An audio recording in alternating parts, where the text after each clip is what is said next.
우리 주신 아래 말씀은 구약 전도서 8장입니다.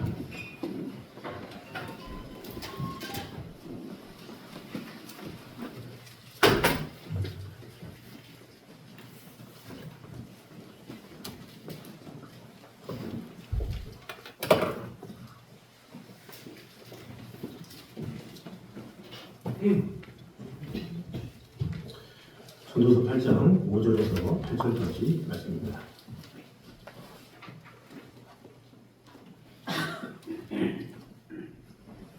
전도서 8장 5절에서 8절을 교독하도록 하겠습니다. 저부터 읽겠습니다.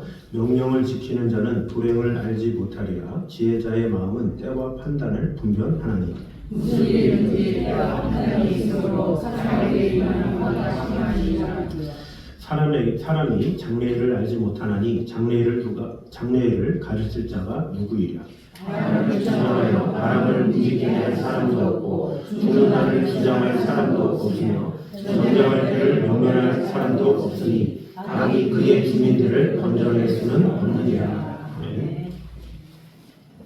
자, 우리는 살면서 조금 더 빨랐더라면 아니면 조금 더 기다렸더라면 하면서 이제 후회를 자주 하면서 살아갑니다. 인생은 단순히 열심히 사는 것만으로 되는 것이 아니라 언제 해야 하는지 또 어디까지가 내 영역인지 그것을 아는 지혜가 필요하죠. 어느 누구도 자신의 몸을 스스로 컨트롤할 수 있는 사람이 없는 것 같아요. 그래서 이렇게 하면 건강해지겠지, 이렇게 하면 내가 더 많이 살겠지, 내가 어떻게 하면 더 어떻게 되겠지 이런 생각을 가정은 하지만 그것에 따라 합당하게 해가는 사람은 많지 않죠. 그리고 한 번은 맞았다고 계속 가는 것이 아니라 한 번은 맞아도 또 계속 틀리는 것이 사람이고 또 한 번 틀렸더라도 또 그 다음에 또 맞을 수도 있고 그런 것이 사람이죠. 이게 사람은 어떤 면에 있어서 온전함을 가질 수 없는 존재입니다. 그래서 하나님께서는 우리에게 법칙이라는 것을 주셨죠. 그래서 그에 따라 살아가도록 그에 따라 행동하도록 하나님께서는 여러 가지 일들을 역사하셨습니다. 자, 그래서 우리에게 먼저 필요한 것이 무엇이냐? 지혜는 하나님의 질서를 존중하는 것임을 볼 수가 있습니다. 우리 8장 5절 말씀 초반절에 보면 이렇게 나옵니다. 명령을 지키는 자는 불행을 알지 못하리라 이렇게 말하고 있습니다. 명령을 지키는 자는 불행을 알지 못하리라 그랬는데 여기서 말하는 명령은 단순히 이 사람의 명령이 아니라 하나님이 세우신 질서와 권위 그것을 포함합니다. 지혜로운 사람은 이 질서를 가볍게 여기지 않죠. 우리는 종종 내 판단이 더 옳다고 생각하면서 질서를 무너뜨릴 때가 있습니다. 그러나 하나님은 질서를 통해서 우리를 보호하시죠. 질서를 무너뜨릴 때 문제는 시작되는 거예요. 이 세상에도 다 질서가 있습니다. 우리가 차를 운전할 때 질서가 있어요. 신호등이 있고 또 돌아갈 때가 있고 유턴이 있고 하여튼 이런 게 있잖아요. 적신호시, 보행신호시 이런 것들이 다 있어요. 그런 것들을 지켜야 돼요. 왜? 그런 것을 안 지키면 난리가 나죠. 그래서 중국 같은 경우는 나라가 잘 발달이 안 된 동네가 많아서 아예 그냥 차가 마음대로 다닌다고 그러잖아요. 그럼 질서가 없기 때문에 사고만 많이 나고 온전한 그런 질서가 없기 때문에 이래저래 아주 난잡한 그런 경우를 볼 수가 있습니다. 사실 신호는 우리를 제한하기 위한 것이 아니라 지키기 위한 것이죠. 이 신호가 귀찮다고 해서 그것을 무시한다? 그러면 벌금뿐만이 아니라 불편할 수밖에 없어요. 너도 나도 이렇게 안 지키면 아주 큰일이 나게 되는 거죠. 그래서 이 세상에도 많은 법칙들이 있어요. 무엇을 할 때도 법칙이 있어야 재미도 있고 즐길 수가 있어요. 예를 들어서 배드민턴을 한다. 그럼 처음에는 편하게 몸을 풀잖아요. 주고받고. 근데 이 주고받고도 한 20분, 30분 하면 질려요. 재미가 없어. 그래서 점수 내기 이렇게 시작을 하죠. 이 점수 내기가 돼야 갑자기 이제 열이 나잖아요. 그러다가 내기하자 그러면서 음료수 내기 이런 걸 해야 더 막 오기가 생기죠. 뭐든지 법칙이라는 게 생기면 질서라는 게 생기면 뭔가 체계가 생기고 뭔가 변화가 일어나요. 그렇지 않으면 질서가 없으면 편하긴 한데 체계도 없고 또 편하긴 하지만 흥미도 잃어버리고 그런 경우가 많아요. 저도 이렇게 초등학교 때 초등학교 1학년, 2학년인지 기억은 못하지만 축구를 처음 한 적이 있어요.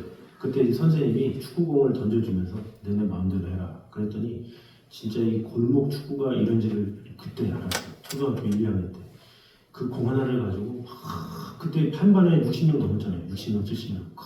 우르르 몰려가지고 그 공 하나를 붙잡으려고 막 길을 쓰고 그렇게 몇 년을 하다가 초등학교 6학년 때 와서 선생님이 축구를 좋아하는 선생님이 이제 담임 선생님이 된 거죠.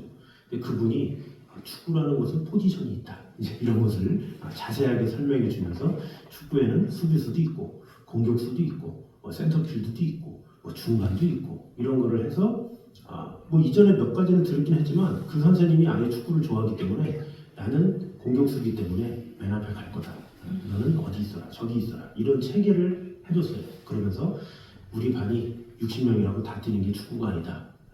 우선은 11명 빼고는 다 빠져야 된다. 그러면서 하고 싶어도 빼고 잘한다고 말해도 빼고 포지션이 겹치면 빼고 이런 식으로 해서 11명을 줄여서 이제 선생님이 알려주기 시작한 거죠. 그러다 보니까 재미가 나는 거예요. 이 아이들이 재밌네. 축구가 이렇게 재밌는 거구나 이런 걸 알게 된 거죠. 그러면서 그 안에서도 그냥 한 것이 아니라 하다 보면 이제 선생님이 법칙을 알려준 거예요. 코너킥이 있는데 뭐 코너에 가서 뭐 볼이 나가면 던지는 거고 뭐 업사이드라는 게 있는데 뭐 하여튼 법칙들을 하나씩 이야기하면서 알려준 경험이 있어요. 그래서 그 법칙들을 알고 나니까 그때부터는 더 재미가 있고 더 흥미있고 또 더 경기를 하고 싶고 이런 마음이 드는 거예요. 그래서 반별 대항전이나 뭐 이런 거 있을 때 얼마나 기를 쓰고 뭐 했는지 몰라요. 그게 뭐냐, 법칙이 있으면 그것에 대해서 긴장하게 되고 마음을 다하게 되는 거죠. 그러나 골목 축구로 끝나면 재미도 하나도 없고 그저 아무것도 없이 끝나는 경우가 많이 있어요. 우리 인생에도 마찬가지죠. 하나님께서 세우신 법칙들이 있어요. 근데 그 법칙을 무시하면 편하게 되는 것 같지만 그러나 사실은 법칙을 지킬 때 우리에게 참 쉼이 되고 참 은혜가 되는 것을 우리가 살면서 많은 것을 경험합니다. 사무엘상 15장에 보면 사울이 이 하나님의 명령을 부분적으로 순종하죠. 그 당시 때 제사는 선지자만 드리게 돼 있어요. 그래서 그 당시 때 제사장이었던 사무엘이 와서 제사를 드려야 하죠. 그러나 왕인 사울은 바빠 죽겠는데 또 백성들은 나한테 빨리 전쟁을 하라는데 이럴 시간이 어딨어. 그러면서 하나님이 세우신 법칙을 어기고 자신이 제사를 드리죠. 자신이 제사장이 아님에도 불구하고 하나님의 명령을 어기고 제사를 드렸다라는 거죠. 겉으로 보이기에는 뭔가 나아 보이는 선택 같죠. 지금 전쟁을 앞에 서서 빨리 제사를 드려야 하는 상황이기 때문에. 그러나 그것은 부분적인 순종이었고 실제로는 불순종이었다는 거죠. 결국 사울은 왕위에서 버림을 받고 맙니다. 그래서 지혜는 뭐냐? 내 생각보다 하나님의 질서를 더 신뢰하는 데서 시작된다라는 거죠. 그래서 이 사람이 가장 무서운 게 뭐냐면 경험이에요. 경험. 이 경험이라는 것을 하면 우리가 오전에도 말씀했지만 경험이라는 게 생기면 사람이라는 게 교만해져요. 이게 참 신기해요. 사람이라는 게 뭔가 경험을 하면 이런 거구나 습득하면 끝나는데 교만이 생겨서 뭔가 자신이 되게 잘할 수 있다라고 착각을 해요. 또 그것이 횟수가 많아지면 자신이 마치 장인이 돼서 모든 것을 할 수 있느냐 착각을 하는 습성이 있어요. 그래서 사람이라는 게 이 경험을 하면 할수록 좋은 것이긴 하지만 경험을 하면 할수록 교만해지는 것이 사람이에요. 그래서 이 사람에게는 어떤 이 경험이라는 게 주어지다 보면 교만해지니까 어떻게 돼요? 그 다음부터는 생각을 잘 안 해요. 내가 했으니까, 내가 많은 연륜이 있으니까 이런 식으로 하는 거예요. 그래서 교통사고가 누가 많이 나요? 경험이 많은 사람이 나는 거예요. 경험이 없는 사람은 조심 다니기 때문에 사고가 잘 안 나요. 근데 경험이 많으니까 괜찮아 막 슉슉 하다가 그러다가 당하는 경우가 많이 있어요. 건강관리도 마찬가지고 모든 면에 있어서도 마찬가지다라는 거죠. 자신 있다 할 때 오히려 넘어지는 것이 인간의 모습이다라는 거죠. 그래서 우리는 항상 나의 판단이 아니라 하나님의 질서를 따라 사는 것, 그것이 참 중요하죠. 그럼에도 불구하고 우리는 자꾸 경험을 하다 보니까 머리가 크고 그러다 보면 우스운 경우가 상당히 많아요. 그 어린 아이 어때요? 이게 기르면 3살, 4살 되면 귀엽잖아요. 근데 그 3살, 4살 된 아이가 뭐를 안다고 내가 할 줄 알아, 내가 할 줄 알아 그러면 부모님이 웃잖아요. 야, 네가 뭘 아냐. 그러지만 그 아이가 고집하니까 하라고 하듯이 우리도 그런 고집을 부릴 때가 있다는 거죠. 겨우 몇 번 경험하고서 인생을 다 아는 것이냐, 사람을 다 아는 것이냐, 속단하고 결단하고 자기 마음대로 하고 그런 경우가 얼마나 많습니까? 그러다가 크게 한번 뒤져. 크게 한번 다치고 나서 그제서야 아니구나 하면서 돌이키면 다행인데 그걸 또 잊어버리는 게 사람이에요. 아니야, 이전에는 운이 없었어. 그러면서 또다시 자기 경험대로 자기 생각대로 하는 경우가 많이 있죠. 잠언 3장 5절과 6절에 보면 너는 마음을 다하여 여호와를 의뢰하고 너의 명철을 의지하지 말라. 너는 범사의 그를 인정하라. 그리하면 내 길을 지도하시리라 그랬어요. 그러니까 하나님의 지도하심을 누가 받아요? 너의 명철을 의지하지 말고 너의 경험 생각하지 말고 오직 여호와를 의뢰하며 나아가는 자 그와 함께 하시고 그들을 지켜주신다라는 거죠. 그럼에도 불구하고 사람들은 자신의 경험만 믿고 자신의 연륜만 믿고 자신의 어떤 노력, 자신의 힘 그것만 믿고 버티다가 넘어지는 경우가 많다라는 거죠. 그래서 참된 지혜로운 사람은 항상 하나님의 뜻이 무엇인지를 물어보면서 나아가는 것이 필요하죠. 그래서 이 다윗에게 있어서 그가 전쟁의 왕임에도 불구하고 하나님께 물어봤잖아요. 주님, 제가 나아가야 합니까? 사실 나갈지 안 나갈지 본인이 잘 알잖아요. 자신의 군사가 어느 정도인지 무기가 어느 정도인지 누가 잘 알아요? 왕인 다윗이 아는 거 아니에요? 그럼에도 불구하고 다윗은 하나님께 물어봤다는 거예요. 왜? 변수가 있고 사람은 모르기 때문에 앞일도 모르고 적이 어떤 작전을 펼쳤을지도 모르기 때문에 다윗은 물어본 거예요. 전쟁을 그렇게 많이 했음에도 불구하고 많은 경험이 있음에도 불구하고 많은 무기를 백성들에게 줬음에도 불구하고 하나님께 물어본 거예요. 왜? 그것이 지혜이기 때문에 그렇다는 거죠. 그래서 참된 지혜자는 내 스스로 판단하는 것이 아니라 하나님의 뜻에 합당하게 판단하는 자임을 우리는 알아야 합니다. 그래서 우리가 성경을 보는 거예요. 성경을 통해서 하나님의 뜻이 무엇인지를 잘 보며 알게 해달라고 성경을 보는 거예요. 그래야 내 지혜를 자꾸 내려놓고 하나님의 뜻을 알기 때문에.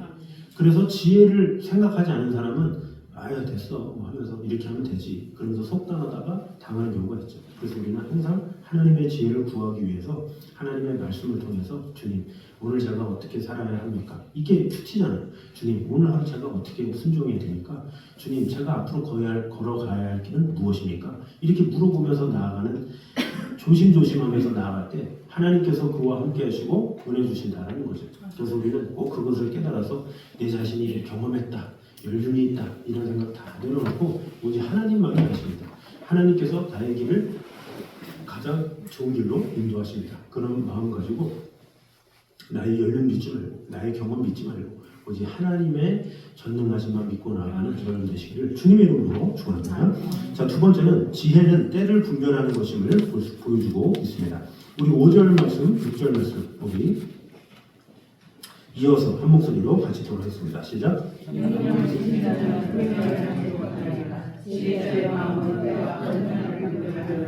무슨 일에든지 때와 판단이 있으므로 사람에게 임하는 바가 심한 일이라. 아멘. 자, 여기 보면 명령을 지키는 자는 불행을 알지 못하리라. 이것을 우리가 했고 우리가 그 다음 볼 것은 지혜자의 마음은 때와 판단을 분별하나니 무슨 일에든지 때와 판단이 있으므로 이렇게 그 부분입니다.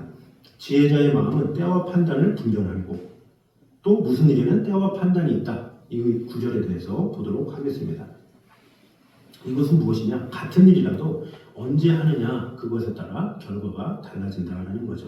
지혜로운 사람은 무엇을 할지만 생각하지 않고 언제 해야 하는가 그것을 분별하죠.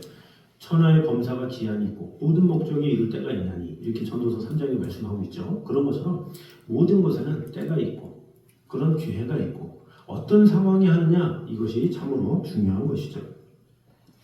농부는 씨를 뿌릴 때를 알아요. 네. 저도 이렇게 제가 늘 얘기해서 죄송하지만 제가 이렇게 농사일을 좋아하지 않는다고 그랬잖아요. 근데 좋아하지 않은 이유 중에 하나가 뭐였냐면 어려워서 사실은 그 씨를 뿌리는데 제가 한번 그 철마다 과일을 보니까 뭐 딸기 다르고 배추 다르고 뭐가 다르고 뭐 두릅이 다르고 뭐가 다 다르더라고요. 이게 철이 다 달라. 그래서 심는 게 그냥 심는 게 다가 아니야. 그러니까 제 입장에서는 그냥 무식하게 그냥 씨만 뿌리면 되지 이런 생각을 했는데 그게 아니야. 그 씨를 어떤 달에 뿌리느냐, 어떤 땅에 뿌리느냐, 또 어떤 환경에 뿌리느냐 그에 따라 다른 거예요. 그래서 제 생각에는 그 어린 시절에 이 산삼 같은 거 막 어떻게든 하나라도 구해가지고 하면 되겠지. 근데 그게 마음대로 안 된다는 거예요. 왜? 때와 장소와 시간과 이런 게 다 다르기 때문에 그래서 이게 식물을 잘 하시는 분한테 그것에 대한 책이 있냐고 그러니까 저한테 책을 선물을 줬어요. 근데 책이 굵어가지고 이걸 다 볼 수가 없는 거예요. 자, 이거 언제 다루고 언제 다 하지. 사실 제가 참 무식한 거죠. 그냥 보고 내가 하고 싶은 거 몇 개만 하면 되는데 왜 이렇게 어려운 거야 라고 하면서 그냥 지친. 근데 그만큼 어떤 열매든지 어떤 씨앗이든지 그만큼 그 때가 있는 거예요. 근데 그 때를 잘 아는 사람은 어때요? 재밌어요. 왜? 언제 철이고 어떤 자를 아니까. 그리고 바람이 어떠네? 그럼 이때는 뭘 심으면 좋겠네? 몇 월이네? 이런 걸 알아요. 그러니까 재미가 있죠. 아, 이렇게 하면 씨를 뿌리고 그러니까 또 열매도 나고 막 잘 되죠. 근데 그것을 모르면 온전한 열매를 맺을 수가 없는 거예요. 그냥 무식하게 막 씨를 뿌린다고 다 되는 것도 아니고 물만 많이 뿌린다고 되는 게 아니에요. 물도 언제, 어떤 거는 한 달에 한 번, 어떤 거는 매일, 어떤 거는 일주일에 한 번 다 다르잖아요.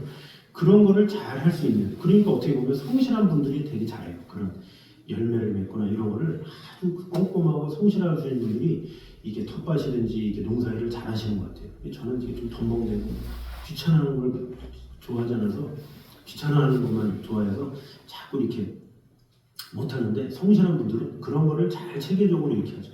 근데 그 좋아하기 때문에 어때요? 좋아하기 때문에 그것에 대해서 관심을 갖고 언제 열매를 맺는 건지 공부를 하고 그것에 대해서 실제로 하는 거예요. 그래서 똑같은 거지만 그것을 어느 때에 뿌리느냐, 어느 때에 거두느냐, 어느 때에 그것을 피하고 어떤 환경에 처하느냐, 이것은 상당히 중요한 문제다라는 거죠. 그래서 노력도 중요하지만 타이밍이 중요한 거예요. 그래서 무조건 뭐 농사 짓는다 해서 무조건 나가가지고 하루 종일 계속 있고 이게 중요한 게 아니라 잠시 잠깐 가더라도 그 때를 맞춰서 정확하게 가서 물을 뿌리고 정확하게 돌보는 것, 그것이 참 지혜인 거죠.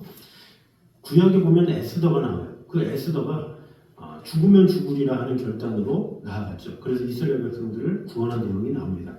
그런데 그 당시 때 그 이스라엘 백성들을 다 죽이려고 그 모함을 하만이라는 사람이 하죠. 근데 그 하만이라는 사람이 명령을 아하수에로 왕을 통해서 내렸는데 그 아하수에로 왕을 달래기 위해서 어떻게 해요?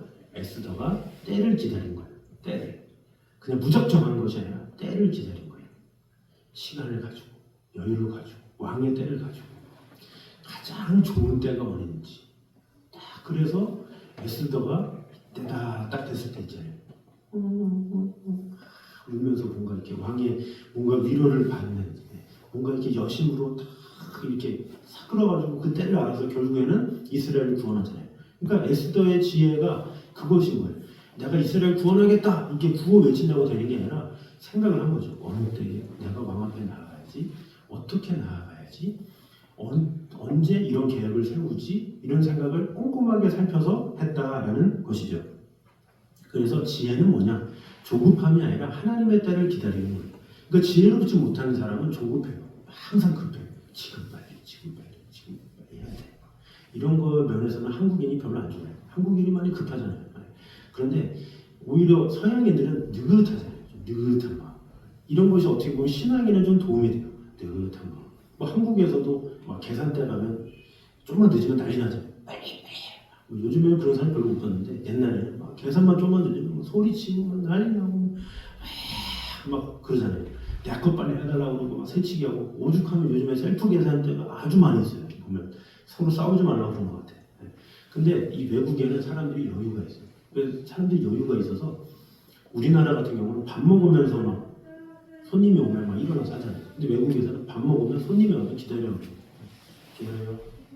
한식이 합니다. 그러고서 외국 사람들은 그냥 손님이 오든 막 소리를 치든 뭐하든 상관도 안 해요. 그냥 밥 먹는 시간이라고 건들지 말라고. 그러고서 밥 먹어요. 계산대에서 누가 이게 잘 모르잖아요. 그러면 사람들이 막 줄을 엄청 서 있는데도 그 사람 물건 구해주겠다고 그냥 벌떡 일어나서 캐시어인데 저 끝까지 가가지고 그 사람 도와줘요. 이 사람들이 줄 서 있거든요. 근데 줄 서 있는 사람들이 아무 말도 안 해요. 그런 거보다 하고 기다려요. 그러다 한참 있다 와도 그냥 그런가 보다 하고 계산해요.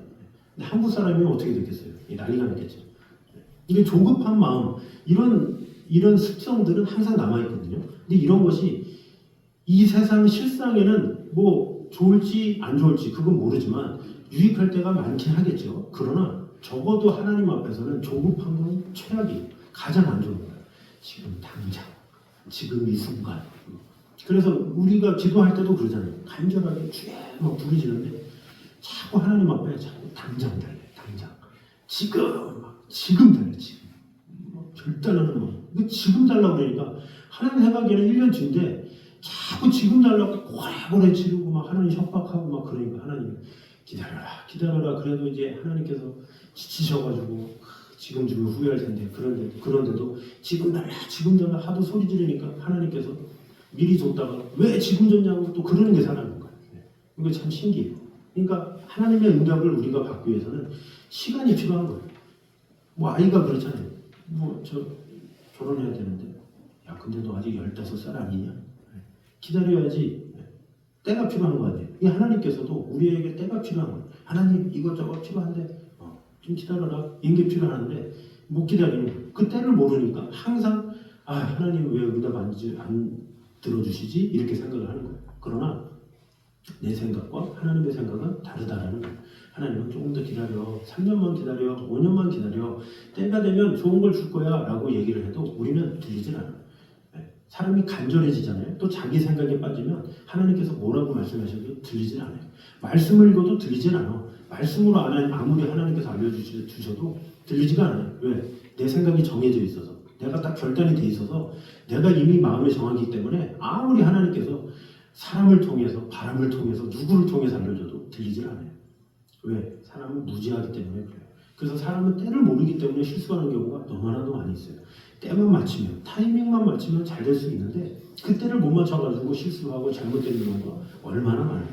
딸기를 심을 때가 있고 배추를 심을 때가 있고 그 때가 있는데 때가 뭐가 필요 없어. 무조건 심으면 돼. 이게 다가 아니다라는 거죠. 마찬가지로 우리의 어떤 결과도 내가 기도하면 돼. 이게 아니라 기도를 한다면 하나님께 물어봐야죠. 하나님 때가 언제입니까?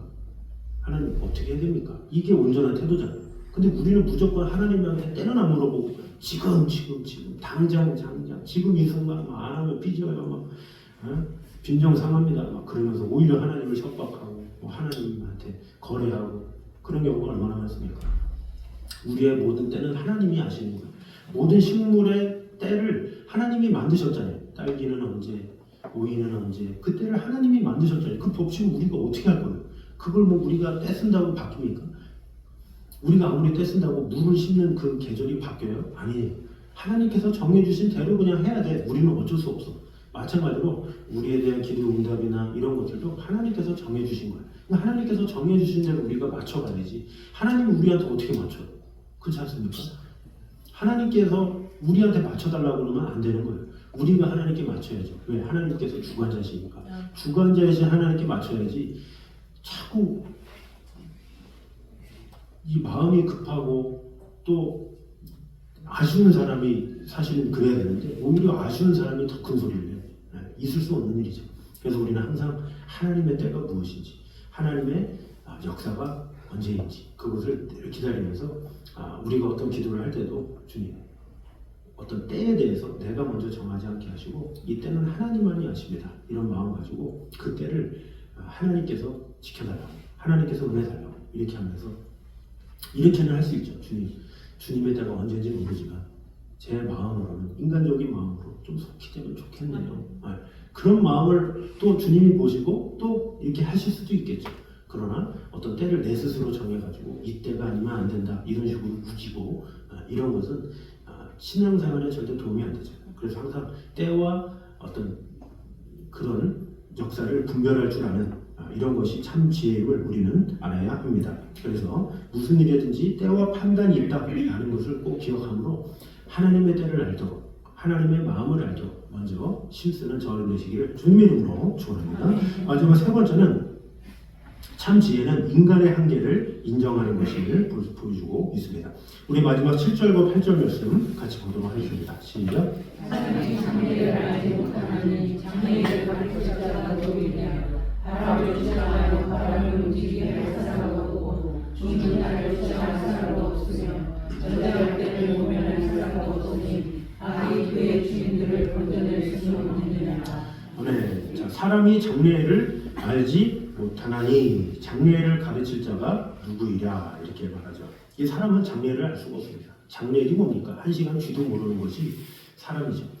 그래서 잠언 27장에 뭐라 그래요? 너는 내일 일을 자랑하지 말라. 오늘 하루 동안에 내가 무슨 일이 일어나는지 알지 못함이니라 그랬어요. 그러니까 자신이 난 많이 배웠는데 난 많은 것을 가졌는데 해도 너는 내 일을 자랑하지 말라 이렇게 말씀하고 있다라는 거죠. 아무리 여행이라도 철저하게 세우잖아요. 철저하게 세운다고 그대로 되는 경우가 있습니까? 그렇잖아요. 갑자기 바람이 불고 갑자기 폭풍우가 치고 갑자기 비가 나고 갑자기 배가 안 뜨고 갑자기 비행기가 안 온다고 그러고 막 그런 일이 비일비재해. 이 세상에 내가 계획한다고 내 생각대로 되느냐? 된다면 모르겠는데 안 되는 경우가 더 많다라는 거죠. 왜? 미래의 일을 우리가 알 수 없기 때문에 그래요. 미래에 어떤 상황이 될지는 이 세상에 아는 사람은 단 하나도 없어요. 누군가가 맞췄다 그러면 우연히 맞춘 거지 그 사람이 계속 맞출 수는 없어요. 그냥 운이 좋아서 맞았을 뿐이지 알 수 없다라는 거죠. 우리의 일생도 마찬가지다라는 거죠. 8절에 뭐라 그럽니까? 바람을 주장하며 바람을 움직이게 할 사람도 없고 그러잖아요. 바람을 누가 움직여요? 바람을 하나님만이 움직이지 그 바람에 대해서 불어라 통풍아 불어라 뭐 한다고 봅니까? 아니죠. 그 유명한 자갈공명도 삼국지에서 보면 뭐 바람이 불면 어떻게 하고 막 하거든요. 근데 그게 그때를 아는 게 아니라 그때 온다라는 날씨를 미리 그런 날짜적으로 알았기 때문에 한 거지 바람을 불게 한 게 아니에요. 그 당시 사람들은 야 자갈공명이 바람을 불러온다 이렇게 말하지만 그렇지 않아요. 그게 아니라 그냥 그때를 그냥 안 거예요. 그냥 좀 천문학에 대한 지식이 좀 있었기 때문에 그런 것이지 그가 바람을 불게 하지는 않았다는 거죠. 인간은 할 수 없는 것이 더 많은 존재다라는 거죠. 그리고 뭐라 그럽니까? 죽는 날을 주장할 사람도 없다 이렇게 말하고 있어요. 되게 보면 자살하겠다 이런 사람 치고 바로 죽는 사람 거의 없어요. 보면 자살하겠다 하는 사람이 더 오래 살아. 그죠? 자살하겠다고 그러면서 한강에 가가지고 그렇게 떨어지려고 길을 써도 안 떨어지고 뭐 차가 달려오고 뭐 경찰이 달려오고 막 그래서 지쳐가지고 하도 죽으려고 길을 썼는데 안 죽는 경우가 많고 또 어떨 때는 안 죽겠다 길을 쓰다가 또 극하게 또 그런 경우도 있고 이 사람이라는 게 어떤 죽음에 대해서도 내가 마음 먹는다고 되는 게 내 목숨이라고 내 마음대로 되는 게 아니에요. 내 목숨이지만 하나님의 손 아래 달려있는 거예요. 우리가 그것을 알아야 한다는 거죠. 전쟁할 때를 모면할 사람도 없으며 그러잖아요. 이 전쟁이라는 게 어떻게 갑자기 일어날지 모르잖아요. 뭐 지금 뭐 이란하고 미국하고 뭐 많이 바쁘잖아요. 이스라엘하고. 근데 갑자기 또 지금 대만도 그렇고 어떤 일인지 압니까? 어느 누가 갑자기 느낌이 안 좋네. 갑자기 좀 갑자기 이탈리아가 이렇게 생각한 사람 하나도 없어요. 다 어떤 그나마 정보를 들어서는 알지 사람이라는 것은 어떤 천재지변이 일어난 거 알 수가 없다는 거죠. 어디에 지진이 나고 어디에 그런 거 다 몰라요. 그러니까 일본조차도 어때요? 그 땅을 전체를 다 그렇게 공사를 하잖아요. 어디에 지진이 날지 모르니까. 그걸 안다 그러면 어느 지역만 집중해서 하겠다 하지만 통계는 할 수 있겠죠. 뭐 50년대 어디가 많이 났더라, 뭐 60년대 어디 나왔더라. 그 통계를 근거로 더 많이 수리하고 더 좋게 하고 이 정도는 알 수 있지만 언제 어느 때 또 그런 지진이 날지는 모르는 거예요. 그러니까 전체적으로 어떻게든지 기반을 하려고 오래 하려다 보니까 일본이 그렇게 공사하는데 막 10년, 20년, 30년 걸린다고 그러잖아요. 모르기 때문에 그런 거예요. 그걸 미래를 알면 그 부분만 하기 때문에 금방금방 하죠. 그러나 그것을 모르기 때문에 전체적으로 할 수밖에 없는 것이 인간의 연약함이다라는 것이죠. 그래서 인간이라는 것은 지혜로운 것은 어디서 나오느냐? 그 한계를 얼마나 인정하며 나아가느냐? 이것이 참 중요해요. 죽음의 문제 내가 할 수 없습니다. 건강의 문제 내가 할 수 없습니다. 자녀의 문제 내가 할 수 없습니다. 물질의 문제 내가 할 수 없습니다. 다 내려놓을 때 하나님께서 내가 할 수 없다고 할 때 그래 내가 너를 도와줄게 하면서 돌보시는 거예요. 누가복음 12장에 보면 부자가 나오잖아요. 쌀을 쌓고 이렇게 재산을 쌓고 이제 좀 편하게 있자 이렇게 그랬더니 뭐라고 해요? 주님께서 야 네가 오늘 밤에 나아가서 내 영혼을 도로 찾으리라. 그러면 너의 영혼이 누구께 되겠느냐? 이렇게 말하죠. 그러니까 그 부자도 몰랐던 거예요. 설마 내일 어떻게 될까? 모르는 것이 인간이다라는 것입니다. 그래서 지혜는 내가 할 수 있는 것, 할 수 없는 것을 구분하는 데서 나오는데 할 수 있는 것보다 할 수 없는 것이 더 많아요. 그럼에도 불구하고 많은 사람들이 나이가 먹고 연륜이 차면 내가 할 수 있다고 착각을 해요. 이거 본인의 착각일 뿐이지 본인의 생각대로 되는 경우는 더 없다라는 것입니다. 그러므로 우리는 이렇게 결단해야 하겠습니다. 하나님, 내 한계를 인정하고 주님만 의지하며 살아가게 하여 주시옵소서. 이런 강구가 필요하겠습니다. 그래서 우리가 말씀을 듣는 이유, 묵상하는 이유, 이것은 우리의 앞날을 모르기 때문에 그런 거예요. 하나님 내 앞길을 가장 옳은 길로 가장 아름다운 길로 인도하여 주시옵소서. 저는 알지 못하기 때문에 주님의 은혜 없이는 살 수가 없습니다. 그런 마음으로 우리가 말씀을 보고 찬양도 듣고 기도도 하고 하나님 안에 거하는 것입니다. 정리를 하도록 하겠습니다. 첫 번째로 나는 과연 하나님의 질서를 존중하며 살아가고 있는가 돌아보면 좋겠습니다. 두 번째로 나는 내 때가 아니라 하나님의 때를 분별하며 살아가고 있는가 돌아보면 좋겠습니다. 마지막으로 나는 내 한계를 인정하고 하나님만을 의지하고 있는가 다시 한번 돌아보면서 우리의 삶이 내 중심대로 내 마음대로 절대로 살 수 없다는 것을 인정하고 하나님의 뜻 가운데 오늘도 하나님의 판단을 따라 살겠습니다. 이런 고백으로 나아가는 저를 되시기를 주님의 이름으로 축원합니다. 기도하겠습니다. 하나님 감사합니다. 우리의 삶 속에서 질서를 따르고 때를 기다리며 한계를 인정하는 지혜로운 삶을 살게 하여 주시옵소서. 그럴 때 하나님께서 우리의 삶을 가장 안전하고 바른 길로 인도해 주실 것을 믿습니다. 오늘 전도서 말씀을 통해서 우리의 삶을 다시 한번 돌아보게 하셨습니다. 우리는 종종 내 생각과 내 방식이 옳다고 여기며 하나님의 질서를 가볍게 여길 때가 있었음을 고백합니다. 그러나 이제는 명령을 지키는 자가 화를 당하지 않는다는 말씀을 붙들고 주님이 세우신 질서와 말씀에 순종하는 삶을 살게 하여 주시옵소서. 하나님 아버지, 우리의 조급함을 내려놓게 하시고 때를 분별하는 지혜를 허락하여 주시옵소서. 앞서가려 하지 않게 하시고 늦어지지 않게 하시며 언제나 주님의 타이밍을 신뢰하며 기다릴 수 있는 믿음을 허락하여 주시옵소서. 또한 우리의 한계를 인정하게 하여 주시옵소서. 미래를 알지 못하고 우리의 생명조차 주장할 수 없는 존재임을 기억하며 교만을 내려놓게 하시고 모든 순간 하나님을 의지하며 살아가게 하여 주시옵소서. 우리의 계획이 아니라 주님의 뜻이 이루어지는 삶을 살아가게 하여 주시옵소서.